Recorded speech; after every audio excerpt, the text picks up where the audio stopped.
Hey guys, how's it going? So, another week, another mobile suit, and this week we have the Nemo cannon. And unlike the other Nemo, I can't call it the Nemo cannon anymore when using the cannon, so we actually have one. But it can do the actual cannon weapon. The 170mm cannon can be on this suit as well, which that is amazing. So, 10 out of 10 there. But we'll get into this suit here in a second. I do want to cover a little bit last week and also talk about some PC stuff in my setup for the video now. I am going to do a PC section. There will be at least one timestamp where I go to the PC section of the video and talk about that. Luckily, those should be mostly brief, and mainly I've got the benefit of hindsight for any PC players listening right now, that you kind of get whatever the take is and whatever the meta has kind of been solidified as for the most part for a certain suit. So I will go over last week's stuff real briefly here. I kind of paid the being busy price for taking the time to go hard in D4. So sorry, missed last week's. But let's go ahead and cover the last week's stuff just to know what is there. Now, as far as should you have spun for it, well, I will say this. If you want to get the 2-star suits ever, it is a lot harder. And this information mainly is for those who don't know, but for PC players, 2 stars, there's so many 2-star suits and weapons that the pool is so big that you have to get really lucky just to even get the suit you want. 2 star is the hardest thing to get every week if it is one, and this is a 2-star, which that is unfortunate. Now, what did that suit do? It broke legs. It broke a lot of legs. It was crazy at even breaking general legs, and you could fight generals that way, which is a huge benefit to raids. Now, it doesn't have the benefit of a heavy attack or anything, which, it is what it is, but hopefully one day they actually do some balance around heavy attacks, which I think they need to, but, if you've heard me talk on stream, you definitely know I rant about that, but I do think heavy attacks kind of at this point have become a mistake. Now, I do think there's ways that they can add some benefit and some really cool things to them, but that's an entirely different video. Now, the PC stuff, I do have it here. We had the Thunderbolt Zaku, Psycho Zaku 2, and the thing is, coming from the PlayStation, this thing was completely just, it's still hardly used. I hardly ever see this. Mainly, it's just too squishy. It does have cool damage, and it does have that cool melee, where you're hitting like 4 times and stuff that the Punch Shoes Room Gallus has. But, yeah, I mean, overall, sadly, the Psycho 2 Thunderbolt is pretty meh overall, and hopefully it gets buffed. It hasn't gotten buffed on PlayStation yet, but if you did get it for PC, hopefully it gets buffed, and that'll help things out. Okay, so let's get into the Nemo cannon. So, the Nemo cannon overall has a pretty cool weapon set here with the cannons on top added to the cannon that you can get. You can also use the beam rifle, which is a stun. Personally, I would say the 170 is probably the better weapon. Now, is it clunkier? Yes, because of how it's kind of underslung and it's a little weird to fire. But if you can get good with it and you like the cannon on the normal Nemo, then this is going to be a support for you. Now, it does shoot twice for a 50% stun each shot. I'm going to bring that up on Gustav's stream in a second. Congrats to him for getting it. But yeah, overall, pretty solid looking suit. It does have balancer for skills. Some pretty good parts. I believe it's 10, 11, and 12. I can go ahead and bring that up. I don't have the screenshot up right now. Sorry about that. But I can go ahead and look it up real quick. Overall, though, stat-wise, looking pretty good. Yep, 10, 11, and 12 for parts. 150 top speed, 110 movement speed. Again, this is a 450 suit, so a bit slow, but it has 17,000 health, 1825, and 5 on the resist. Luckily, with the amount of part slots, you can get some good melee defense there. And its range strength is only 20 and 19 melee, which is kind of awkward and a little bit odd there that we have such a high melee strength. But you can, again, use the balancer skill to get in there. In melee, it also has force injector. Other than that, the only other notable skills are anti-stealth, which is always kind of nice to have on a support, and parallel processing, which then you can see your radar while you're aiming down your sights. So there you go. It does have melee priority 2, which you can clash, so there is kind of a little bit of an incentive to get in there, and I guess that's why it has some melee damage. Vulcans are a little bit out. We'll check out here in the video to see if Gustav shows that, but let's go ahead and get into that real quick and look at it, and I'll kind of talk combos after. Okay, so here we go. We have the cannon. He's got the 170. Good damage. I like that. And as you can see here, that was a 50% buildup per shot that it hit. 50 and 50 there. You can definitely see it there. Vulcans look like they're not doing much for build-up stun, and the damage is okay. So they're definitely good at finishing something off if you have nothing else to do with them, but they are not good at building up stun. So overall, pretty solid suit. Now the thing is, you can full charge the cannons on top over a 2.5 second charge time, and then follow up with the cannon there. So you can do some kind of like full charge, and I don't know if he gets the full charge in here, but let's see if he gets a full charge going. But yeah, there you go. There's a good example of the balancer. Okay, so here we go. You can charge and move, and you can get a nice stun like that, and then you can follow up with your main weapon if you want. Looks like it's pretty solid there. The ready up time on the cannon seems a little low, so I don't know if there might get a dodge roll in there. You might not be able to do that so reliably, but if they dodge roll, you just follow up on the stun once they get done with it. The other thing you could do is stun with the build up and then go and hit them with the cannon afterwards. Obviously, some things you can do then too is kind of go in, get your stuns in, and then follow up with some kind of melee downswing, and then pull back and shoot them one more time or whatever. You do have some options for some combos. Sometimes simple is better, sometimes, and with the full charge, you can actually get a stun. It takes about 80% of your cannons, so then you can maybe get one shot after. I probably would do a 2-shot into a full charge if you can kind of make that work, or go back and try to swap and do something else. It might be the play to try to not overheat the cannons at all, or, depending on how fast it does recharge, we might want to overheat and you do a spam and then you go ahead and do a full charge for a burst of damage. Overall, though, pretty simple. Looks pretty solid for a support. Nothing too crazy here, but I've been wanting a support version of the Nemo for a while, and I finally got that. So, not bad. I'm kind of happy. Will I spin for it? Honestly, no. I'm saving my tokens.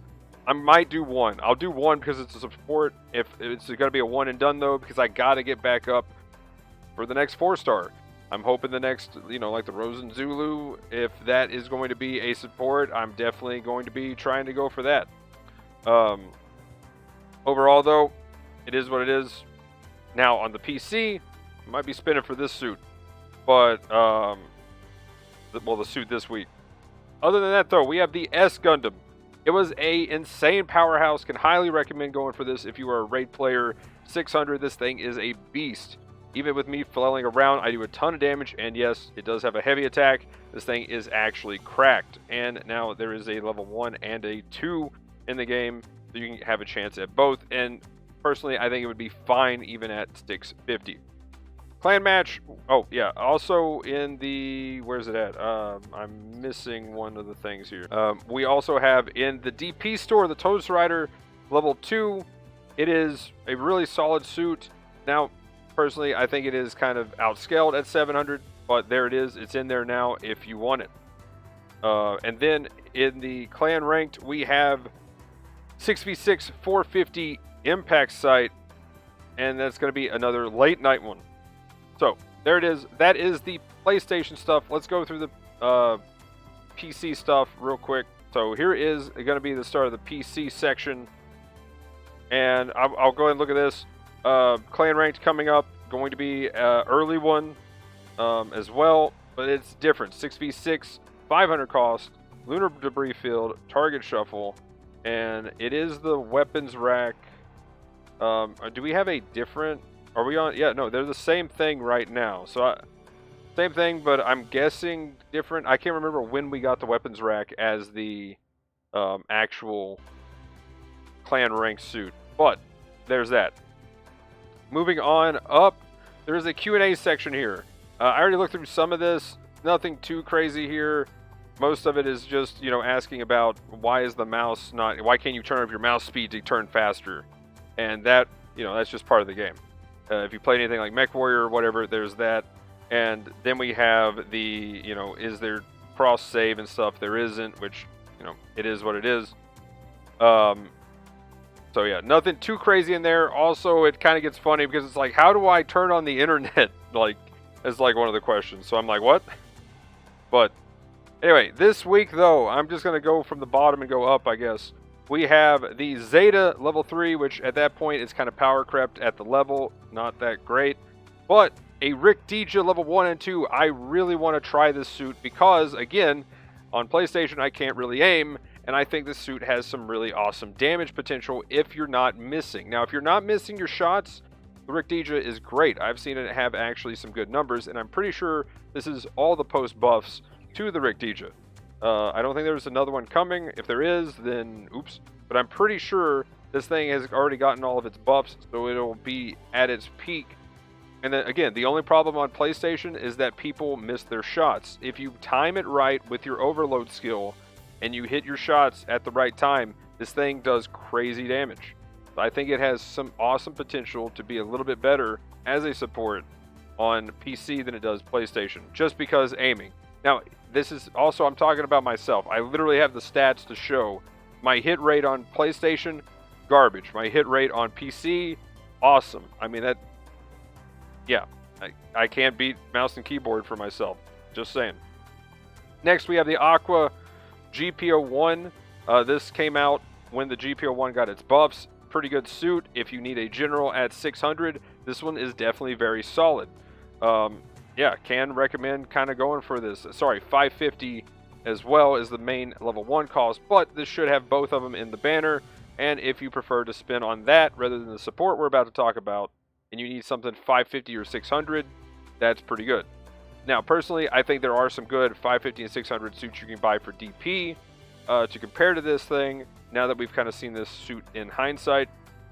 But it is there. Not bad. And I'll talk about my token spending method here in a second, especially with this, because I am going to spin for this suit, but not too much. So, this suit I think is completely cracked, again, with reasons of aiming. I think it's even better on the PC, so I'm really hoping to get this suit. And on the PlayStation, we already seen this suit have crazy damage numbers. Even though it just got a buff, its damage was pretty fine already. I don't know why it just got a buff on the PlayStation, but it did. I'll take it. The win rate I think was a little bit low, but the damage was there, and that's honestly the main thing I'm looking for in a support. So yes, I really want this thing. Now this is going to be the pre-buff version, but like I said, I already think the pre-buff was pretty nice. It was solid. It definitely didn't really need a buff, I don't think. But hey guys, there is one coming. This suit gets better. So there it is. So I'm definitely spinning on this one at least about 5 times. Maybe at most 5 times. But we'll see. The main thing about that is 4 stars, we've already seen one already with the Atlas. You can get the suit guaranteed at step 7, which means you need 195 tokens to get there. So personally, I try to save up to about 195, or at least within a week I could get there. And then after that, I'll start spinning those tokens. And then when a suit comes up that I really want, like on the PlayStation, I did the Fizabi, the new Fizabi support that we just got. And now I'm saving up again. So even though there's support Nemo, I might do 1 spin total all week, because I got to get back up to 195, especially if there is a new 4-star support coming soonish. And I'm hoping that is the case. Now, on PC, I've already got like 150, 160 tokens. So yes, I will definitely drop a few on this for sure. And then later on, I definitely will have my 195, especially when the Fizabi comes out. But depending on my opinion of the Fizabi later and what I get, right now there's not really much of a reason for me to play 700. So I just haven't been worrying about it. So that could be my first suit into 700, and I might just use it. But we'll see. That also brings me to the point of this banner, but I'll talk about that in a second. Overall, though, GP00, insanely good support, really good damage, and yeah, can definitely recommend if you want a good 500 support to roll on this. Overall, though, I'm saving most of my tokens, and I'm not going to do that many rolls. But this suit, in my opinion, I think was fantastic. With that said, though, the other token thing, I'm not going to spend any of my tokens on this because this is normally just a rate up, and there is a chance that you get something meh.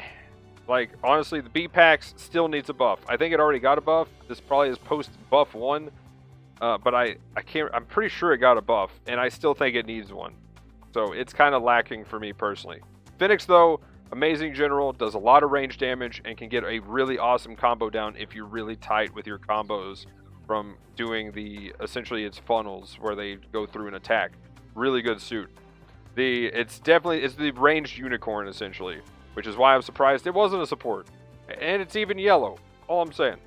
But anyway, the Tsunaju Stein gave a really good tool to combat the unicorns at the time that were overpowered. You can go ahead and jettison your canisters to then cause a heavy stun on a target in front of you, or, it can hit multiple, which is pretty nice. And it had a really good ranged weapon. Well, it has a really good ranged weapon that you can deal damage to supports from a mile away. So there you go. Really nice poke. And if you get in there, it's got a heavy attack. So it's a really good suit. Really good raid. So if you need a 700 raid, definitely one that you could go for. So if you have the extra tokens or you just want to go for it like that, there it is. Same with the Phoenix. Now the one loss here, if you get unlucky and you get the B-Packs, then yeah. But it's still a good suit, but it's not, I don't think it's 4-star good. That's my point, right? Definitely a solid suit, definitely can do some work, but is it a 4-star? I still think it needs a buff to actually be up there. So that's my advice for token spending. Do half offs, and mainly, like, there's a half off for the other one, which I'm definitely saving. So I didn't even do the one with the pistol for the PlayStation last week, even though there was a half off, because I'm definitely saving my tokens. Overall, though, half offs are good. I normally go for all of those, especially on a newer account like the PC one currently. And anything that is really good, I'm only going to do a few spins till I hit my 195 threshold, and then I'm still going to be saving, but I'll definitely, maybe use half of my tokens a week on spins, or do the half offs when they come up, for sure. So that's my plan, and that's the way I'm going with my tokens. Because also, I've definitely put some money in the PlayStation one. I don't really like doing that too much. And if I do anything, it might be for the pack for the Code Fairy stuff. So I'm definitely looking at this more of a mindset of, well, how can I optimize the free-to-play or as close to free-to-play, where I'm not going to be spending any money on tokens kind of idea, to optimize what suits I'm getting so that I don't feel like my account's getting left behind. But anyway, let me know in the comments down below what you think about anything, if you're a PC or a PlayStation player, about anything in the updates. Real quick, I wanted to kind of talk about the reviews and stuff of the game right now. I haven't really put one in, but I kind of agree with what Gustav said here. I've played for years, and if you like mech and you like Gundam, it's a no-brainer. Well, especially if you like Gundam, it's a no-brainer. Yeah, the thing is, the servers have been trash. What was right here? Gameplay, 8 out of 10. Server status, 1 out of 10. So, it is what it is. Now, a lot of people don't know how the penalty system works. I guess I'll go ahead and say that here. If you get a penalty 1, you're 1 day banned. If you get a penalty 2, you're a week banned. So, yeah, it's pretty rough. So, overall, be careful about that. If there's a abort thing, if it says abort, do not abort the save. You want it to save. If you abort the save, it counts that you left the game, even if you've already played through the game and the match has ended. So that stuff is going to get a lot of people caught with some very unfortunate and very irritating situations, and I understand that. The thing is, though, I will say this, as a PlayStation, I'm definitely kind of like first time. But overall, yes, the servers are pretty bad. I don't know how bad they are for a lot of people right now, but I'm definitely able to get my dailies done within a hour to 2 hour time frame. So I don't know if some of these people only just have 30 minutes to play and then that's it. But like right here, this was from the 15th, can't even complete dailies because the game refuses to connect. And that's unfortunate that that's still happening. So they definitely need to get some of their server issues fixed. As of right now, though, for me, I haven't really seen anything that bad, but seeing that placed on here, that is kind of disappointing to still see. Hopefully that gets fixed a little bit. Overall, though, when the game works, feels pretty good. I like it on the PC. Mouse and keyboard definitely helps my aim. So overall, yes, the server problems do suck. For me personally, I will connect 3 or 4 times till I actually find a game, because back in the day on PlayStation, it would take about an hour, maybe an hour and a half sometimes to even get a game. Now the problem is people up at like A+ and S- always just dodge, and I can never get a game because they're always dodging because they don't want to lose based on team comp. But hey, meta things, right? So overall, though, that's my thoughts on it. Servers, hopefully the most likely they'll get better, right? And if you don't like the server issues, just wait. There's no harm in waiting. Especially though, I would recommend not making an account yet until people say that the server issues are kind of fixed, because that first week that you make your account is huge at gaining XP and DP. But anyway, for not wanting to make this any longer and going on a rant, I'm going to go ahead and stop here. But yeah, let me know in the comments down below any and all thoughts. Did you get what on PC or PlayStation, and what you thought about the updates this week for both? But anyway, guys, that'll be it for this one. Thanks for watching. Usual stuff in the description: Twitch, Twitter, Discord, Instagram, TikTok. Have a good one. Thanks for watching. Peace!